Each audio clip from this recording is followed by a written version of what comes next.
1960. I'm turning 13, and I grew up in Virginia. Yeah. And we had never gone on a trip anywhere farther away from home than Washington, D.C. In 1960, we took a family vacation for 1 week,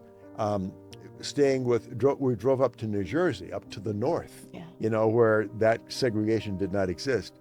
That doesn't mean racism didn't exist, but segregation didn't exist. We went up to New Jersey to spend a week with my father's brother, my Uncle Kerry, at his house. And once we left Virginia and started going north to Maryland and Delaware and New Jersey, there were no signs, segregating anything. And we got to East Orange, New Jersey, and a neighbor said to us, you kids want to go bowling? We're going, will they let us bowl? Said, yeah, they'll let you do anything you want to do. You're in the north, So we went to the movie theater, which, we couldn't do except in certain places in the South.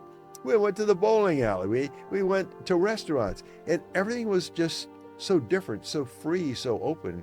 We felt like normal people, right? But then on the drive back to Virginia, my parents and my brother and I were so depressed because the closer we got to the South, the closer we knew we were getting to going back to segregation and back to, you can't go here, you can't go there. But that 1 week, that first trip to New Jersey was my first experience feeling equal to everybody around me, feeling free, and it was just a wonderful experience. I'm glad my parents could scrape together enough money to give us that experience. Yeah. What did that trip change in you?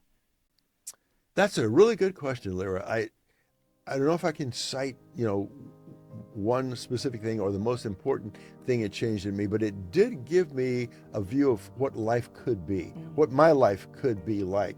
And it gave me the hope as I watched, because as a kid, I was a news junkie, so I watched the news all the time. I could see the civil rights movement, being covered on the news. And so that experience of feeling free gave me the hope that someday in my own home state in Virginia or anywhere in the South, that I could have that same feeling of freedom.